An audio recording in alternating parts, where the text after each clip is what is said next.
ओम नमः शिवाय। श्री शिव पुराण, श्री रुद्र संहिता। महाप्रलय काल में केवल सद ब्रह्म की सत्ता का प्रतिपादन, उस निर्गुण निराकार ब्रह्म से ईश्वर मूर्ति सदाशिव का प्राकट्य, सदाशिव द्वारा स्वरूपभूता शक्ति अंबिका का प्रकटीकरण, उन दोनों के द्वारा उत्तम क्षेत्र काशी या आनंदवन का प्रादुर्भाव, शिव के वामांग से परम पुरुष विष्णु का आविर्भाव तथा उनके सकाश से प्राकृत तत्वों की क्रमशः उत्पत्ति का वर्णन। ब्रह्मा जी ने कहा, ब्राह्मण देव शिरोमणे, तुम सदा समस्त जगत के उपकार में ही लगे रहते हो। तुमने लोगों के हित की कामना से यह बहुत उत्तम बात पूछी है, जिसके सुनने से संपूर्ण लोगों के समस्त पापों का क्षय हो जाता है। उस अनामय शिव तत्व का मैं तुमसे वर्णन करता हूँ। शिव तत्व का स्वरूप बड़ा ही उत्कृष्ट और अद्भुत है। जिस समय समस्त चराचर जगत नष्ट हो गया था, सर्वत्र केवल अंधेरा ही अंधकार ही अंधकार था। न सूर्य दिखाई देते थे, न चंद्रमा। अन्य ग्रहों और नक्षत्रों का भी पता नहीं था। न दिन होता था न रात। अग्नि, पृथ्वी, वायु और जल की भी सत्ता नहीं थी। प्रधान तत्व अव्याकृत प्रकृति से रहित सूना आकाश मात्र शेष था। दूसरे किसी तेज की उपलब्धि नहीं होती थी। अदृष्ट आदि का भी अस्तित्व नहीं था। शब्द और स्पर्श भी साथ छोड़ चुके थे। गंध और रूप की भी अभिव्यक्ति नहीं होती थी। रस का भी अभाव हो गया था। दिशाओं का भी भान नहीं होता था। इस प्रकार सब और निरंतर सूची भेद घोर अंधकार फैला हुआ था। उस समय तत्सद ब्रह्म, इस श्रुति में जो सत सुना जाता है, एकमात्र वही शेष था। जब यह वह ऐसा जो इत्यादि रूप से निर्दिष्ट होने वाला भावात्मक जगत नहीं था, उस समय एकमात्र वह सत ही शेष था, जिसे योगी जन अपने हृदय काश के भीतर निरंतर देखते हैं। वह सतत्व मन का विषय नहीं है। वाणी की भी वहां तक कभी पहुंच नहीं होती।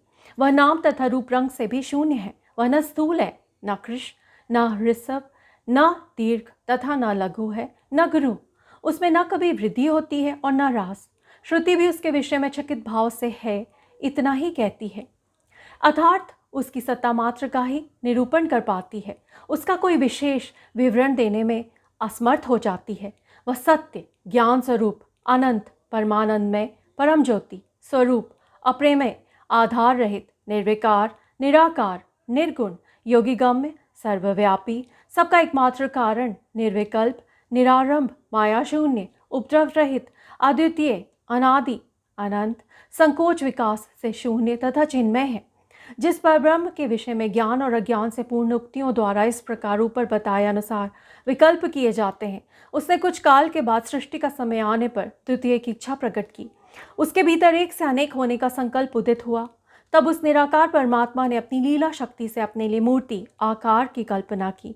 वह मूर्ति संपूर्ण ऐश्वर्य गुणों से संपन्न, सर्वज्ञानमयी, शुभ स्वरूपा, सर्वव्यापिनी, सर्वरूपा, सर्वदर्शनी, सर्वकारिणी, सबकी एकमात्र वंदनीय, सर्वादा, सब कुछ देने वाली और संपूर्ण संस्कृतियों का केंद्र थी। उस शुद्ध रूपिणी ईश्वर मूर्ति की कल्पना करके वह द्वितीय, अनादि, अनंत, सर्व प्रकाश में चिन्मय, सर्वव्यापी और अविनाशी पर ब्रह्म अंतर्हित हो गया। जो मूर्ति रहित परम ब्रह्म है, उसी की मूर्ति चिन्मय आकार भगवान सदाशिव है। अर्वाचीन और प्राचीन विद्वान उन्हीं को ईश्वर कहते हैं। उस समय एकाकी रहकर स्वेच्छानुसार व्यवहार करने वाले उन सदाशिव ने अपने विग्रह से स्वयं ही एक स्वरूप भूता शक्ति की सृष्टि की, जो उनके अपने श्रेयांग से कभी अलग होने वाली नहीं थी। उस पराशक्ति को प्रधान, प्रकृति, गुणवती, माया, बुद्धि तत्व की जननी तथा विकास रहित बताया गया है। वह शक्ति अंबिका कही गई है। उसी को प्रकृति, सर्वेश्वरी, त्रिदेव जननी, नित्या और मूल कारण भी कहते हैं। सदाशिव द्वारा प्रकट की गई उस शक्ति की 8 भुजाएं हैं। उस शुभ लक्षणा देवी के मुख की शोभा विचित्र है। वह अकेली अपने मुखमंडल में सदा एक सहस्र चंद्रमाओं की कांति धारण करती है। नाना प्रकार के आभूषण उसके श्री अंगों की शोभा बढ़ाते हैं। वह देवी नाना प्रकार की गतियों से संपन्न है और अनेक प्रकार के अस्त्र शस्त्र धारण करती है। उसके खुले हुए नेत्र खिले हुए कमल के समान जान पड़ते हैं। वह अचिंत्य तेज से जगमगाती हैं। वह सबकी योनि है और सदा उद्यमशील रहती हैं। एकाकिनी होने पर भी वह माया संयोग वशात अनेक हो जाती हैं। वे जो सदाशिव हैं, उन्हें परम पुरुष ईश्वर, शिव शंभु और महेश्वर कहते हैं। वे अपने मस्तक पर आकाश गंगा को धारण करते हैं। उनके भाल देश में चंद्रमा शोभा पाते हैं। उनके 5 मुख हैं और प्रत्येक मुख में 3-3 नेत्र हैं। उनका चित्त सदा प्रसन्न रहता है। वे 10 भुजाओं से युक्त त्रिशूलधारी हैं। उनके श्रीअंगों की शोभा की प्रभा कर्पूर के समान श्वेत गौर है। वे अपने सारे अंगों में भस्म रमाए रहते हैं। उन काल रूपी ब्रह्म ने एक ही समय शक्ति के नाथ शिवलोक नामक क्षेत्र का निर्माण किया था। उस उत्तम क्षेत्र को ही काशी कहते हैं। वह परम निर्वाण या मोक्ष का स्थान है जो सबके ऊपर विराजमान है। वे प्रिया प्रियतम रूप शक्ति और शिव जो परमानंद स्वरूप है उस मनोरम क्षेत्र में नित्य निवास करते हैं। काशीपुरी परमानंद रूपिणी है। मुनि शिव और शिवा ने प्रलय काल में भी कभी उस क्षेत्र को अपने सानिध्य से मुक्त नहीं किया है, इसलिए विद्वान पुरुष से अविमुक्त क्षेत्र के नाम से भी जानते हैं। वह क्षेत्र आनंद का हेतु है, इसलिए पिनाकधारी शिव ने पहले उसका नाम आनंद वन रखा था। उसके बाद वह अविमुक्त के नाम से प्रसिद्ध हुआ। देवर्षि एक समय उस आनंद वन में रमण करते हुए शिव और शिव के मन में यह इच्छा हुई कि किसी दूसरे पुरुष की भी सृष्टि करनी चाहिए, जिस पर यह सृष्टि संचालन का महान भार रखकर हम दोनों केवल काशी में रहकर इच्छानुसार विचरें और निर्वाण धारण करें। वही पुरुष हमारे अनुग्रह से सदा सबकी सृष्टि करे, पालन करे और वही अंत में सबका संहार भी करे। यह चित्त एक समुद्र के समान है। इसमें चिंता की उत्ताल तरंगे उठ उठकर इसे चंचल बनाए रखती हैं। इसमें सत्वगुण रूपी रत्न, तमोगुण रूपी ग्रह और रजोगुण रूपी मूंगे भरे हुए हैं। इस विशाल चित्त समुद्र को संकुचित करके हम दोनों उस पुरुष के प्रसाद से आनंद का आनंद काशी में सुखपूर्वक निवास करें। यह आनंदवन वन स्थान है जहाँ हमारी मनोवृत्ति सब ओर से सिमट कर इसी में लगी हुई है तथा जिसके बाहर का जगत चिंता से आतुर प्रतीत होता है। ऐसा निश्चय करके शक्ति सहित सर्वव्यापी परमेश्वर शिव ने अपने वाम भाग के 10वें अंग पर अमृत मल दिया। फिर तो वहां से एक पुरुष प्रकट हुआ जो तीनों लोकों में सबसे अधिक सुंदर था। वह शांत था, उसमें सत्व गुण की अधिकता थी तथा वह गंभीरता का अथाह सागर था। मुने क्षमा नामक गुण से युक्त उस पुरुष के लिए ढूंढने पर भी कहीं कोई उपमा नहीं मिलती थी। उसकी कांति इंद्रनील मणि के समान श्याम थी। उसके अंग अंग से दिव्य शोभा छिटक रही थी और नेत्र प्रफुल्ल कमल के समान शोभा पा रहे थे। श्रेयंगों पर सुवर्ण किसी कांति वाले दो सुंदर रेशमी पीतांबर शोभा दे रहे थे। किसी से भी पराजित न होने वाला वह वीर पुरुष अपने प्रचंड भुजदंडों से सुशोभित हो रहा था। तदनंतर उस पुरुष ने परमेश्वर शिव को प्रणाम करके कहा, स्वामिन, मेरे नाम निश्चित कीजिए और काम बताइए। उस पुरुष की यह बात सुनकर महेश्वर भगवान शिव हंसते हुए मेघ के समान गंभीर वाणी में उससे बोले। शिव ने कहा, वत्स, व्यापक होने के कारण तुम्हारा विष्णु नाम विख्यात हुआ। इसके सिवा और भी बहुत से नाम होंगे जो भक्तों को सुख देने वाले होंगे। तुम सुस्थिर उत्तम तप करो, क्योंकि वही समस्त कार्यों का साधन है।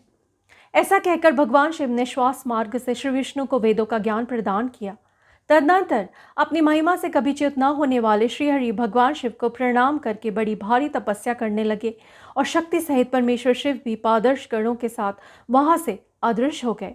पार्षद गणों के साथ वहां से अदृश्य हो गए। भगवान विष्णु ने सुदीर्घ काल तक बड़ी कठोर तपस्या की।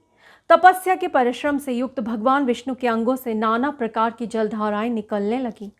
यह सब भगवान शिव की माया से ही संभव हुआ। महामुने, उस जल से सारा सूना आकाश व्याप्त हो गया। वह ब्रह्मरूप जल अपने स्पर्श मात्र से सब पापों का नाश करने वाला सिद्ध हुआ। उस समय थके हुए परम पुरुष विष्णु ने स्वयं उस जल में शयन किया। वे दीर्घ काल तक बड़ी प्रसन्नता के साथ उसमें रहे। नार अर्थात जल में शयन करने के कारण ही उनका नारायण यह श्रुति सम्मत नाम प्रसिद्ध हुआ। उस समय उन परम पुरुष नारायण के सिवा दूसरी कोई प्राकृत वस्तु नहीं थी। उसके बाद ही उन महात्मा नारायण देव से यथा समय सभी तत्व प्रकट हुए। महामते विद्वान, मैं उन तत्वों की उत्पत्ति का प्रकार बता रहा हूँ। सुनो, प्रकृति से महतत्व प्रकट हुआ और महतत्व से तीनों गुण। इन गुणों के भेद से ही त्रिविध अहंकार की उत्पत्ति हुई। अहंकार से 5 तन्मात्राओं ही हुई और उन तन्मात्राओं से 5 भूत प्रकट हुए। उसी समय ज्ञानेंद्रियों और कर्मेंद्रियों का भी प्रादुर्भाव हुआ। मुनिश्रेष्ठ, इस प्रकार मैंने तुम्हें तत्वों की संख्या बताई है। इनमें से पुरुष को छोड़कर शेष सारे तत्व प्रकृति से प्रकट हुए हैं, इसलिए सब के सब जड़ हैं। तत्वों की संख्या 24 है। उस समय एकाकार हुए 24 तत्वों को ग्रहण करके वे परम पुरुष नारायण भगवान शिव की इच्छा से ब्रह्म रूप जल में सो गए। ओम नमः शिवाय। इति अध्याय 6। ओम नमः शिवाय। ओम नमः शिवाय। श्री शिव पुराण रुद्र संहिता। भगवान विष्णु की नाभि से कमल का प्रादुर्भाव, शिवेच्छावश ब्रह्मा जी का उससे प्रकट होना, कमल नाल के उद्गम का पता लगाने पर असमर्थ ब्रह्मा का तप करना, श्रीहरि का उन्हें दर्शन देना, विवादग्रस्त ब्रह्मा विष्णु के बीच में अग्नि स्तंभ का प्रकट होना तथा उसके ओर छोर का पता न पाकर उन दोनों का उसे प्रणाम करना। ब्रह्मा जी कहते हैं, देवर्षि, जब नारायण देव जल में शयन करने लगे उस समय उनकी नाभि से भगवान शिव के इच्छावश सहसा एक उत्तम कमल प्रकट हुआ जो बहुत बड़ा था। उसमें असंख्य नालदंड थे। उसकी कांति कनेर के फूल के समान पीले रंग की थी तथा उसकी लंबाई और ऊंचाई भी अनंत योजन थी। वह कमल करोड़ों सूर्यों के समान प्रकाशित हो रहा था। सुंदर होने के साथ ही संपूर्ण तत्वों से युक्त था और अत्यंत अद्भुत, परम रमणीय, दर्शन के योग्य तथा सबसे उत्तम था। तत्पश्चात कल्याणकारी परमेश्वर साम सदाशिव ने पूर्ववत प्रयत्न करके मुझे अपने दाहिने अंग से उत्पन्न किया। मुने, उन महेश्वर ने मुझे तुरंत ही अपनी माया से मोहित करके नारायण देव के नाभि कमल में डाल दिया और लीलापूर्वक मुझे वहां से प्रकट किया। इस प्रकार उस कमल से पुत्र के रूप में मुझ हिरण्य गर्भ का जन्म हुआ। मेरे 4 मुख हुए और शरीर की कांति लाल हुई। मेरे मस्तक त्रिपुंज की रेखा से अंकित थे। तात, भगवान शिव की माया से मोहित होने के कारण मेरी ज्ञान शक्ति इतनी दुर्बल हो रही थी कि मैंने उस कमल के सिवा दूसरे किसी को अपने शरीर का जनक या पिता नहीं जाना। मैं कौन हूँ, कहाँ से आया हूँ, मेरा कार्य क्या है, मैं किसका पुत्र होकर उत्पन्न हुआ हूँ और किसने इस समय मेरा निर्माण किया है। इस प्रकार संशय में पड़े हुए मेरे मन में यह विचार उत्पन्न हुआ, मैं किस लिए मोह में पड़ा हुआ हूँ। जिसने मुझे उत्पन्न किया है उसका पता लगाना तो बहुत सरल है। इस कमल पुष्प का जो पत्र युक्त नाल है उसका उद्गम स्थान इस जल के भीतर नीचे की ओर है। जिसने मुझे उत्पन्न किया है वह पुरुष भी वही होगा, इसमें संशय नहीं है। ऐसा निश्चय करके मैंने अपने को कमल से नीचे उतारा। मुने, मैं उस कमल की एक नाल में गया और सैकड़ों वर्षों तक वहां भ्रमण करता रहा, किंतु कहीं भी उस कमल के उद्गम का उत्तम स्थान मुझे नहीं मिला। तब पुनः संशय में पड़कर मैं उस कमल पुष्प पर जाने को उत्सुक हुआ और नाल के मार्ग से उस कमल पर चढ़ने लगा। इस तरह बहुत ऊपर जाने पर भी मैं उस कमल के कोश को न पा सका। उस दशा में मैं और भी मोहित हो उठा। मुने, उस समय भगवान शिव की इच्छा से परम मंगलमयी उत्तम आकाशवाणी प्रकट हुई जो मेरे मोह का विध्वंस करने वाली थी। उस वाणी ने कहा, तपस्या करो। उस आकाशवाणी को सुनकर मैंने अपने जन्मदाता पिता का दर्शन करने के लिए उस समय पुनः प्रयत्न पूर्वक 12 वर्षों तक घोर तपस्या की। तब मुझ पर अनुग्रह करने के लिए ही 4 भुजाओं और सुंदर नेत्रों से सुशोभित भगवान विष्णु वहां सहसा प्रकट हो गए। उन परम पुरुष ने अपने हाथों में शंख, चक्र, गदा और पद्म धारण कर रखे थे। उनके सारे अंग सजल जलधर के समान श्याम कांति से सुशोभित थे। उन परम प्रभु ने सुंदर पीतांबर पहन रखा था। उनके मस्तक आदि अंगों में मुकुट आदि महामूल्यवान आभूषण शोभा पाते थे। उनका मुखारविंद प्रसन्नता से खिला हुआ था। मैं उनकी छवि पर मोहित हो रहा था। वे मुझे करोड़ों कामदेवों के समान मनोहर दिखाई दिए। उनका वह अत्यंत सुंदर रूप देखकर मुझे बड़ा आश्चर्य हुआ। वे सांवली और सुनहरी आभा से उद्भासित हो रहे थे। उस समय उन सत्य स्वरूप सर्वात्मा 4 भुजा धारण करने वाले महाबाहु नारायण देव को वहां उस रूप में अपने साथ देखकर मुझे बड़ा हर्ष हुआ। तदनंतर उन नारायण देव के साथ मेरी बातचीत आरंभ हुई। भगवान शिव की लीला से वह हम दोनों में कुछ विवाद छिड़ गया।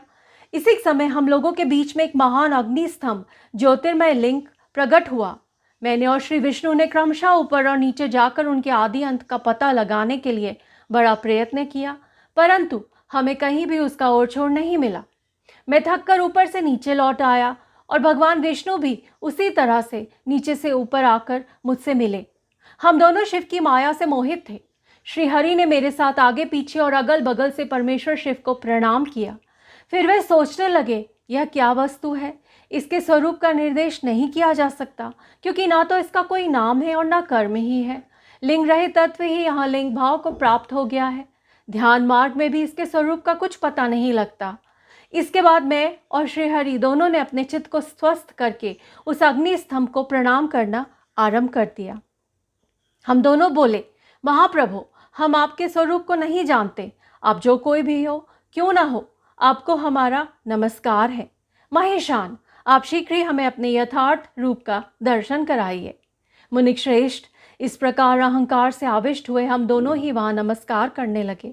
ऐसा करते हुए हमारे 100 वर्ष बीत गए। ओम नमः शिवाय। इति अध्याय 7। ओम नमः शिवाय।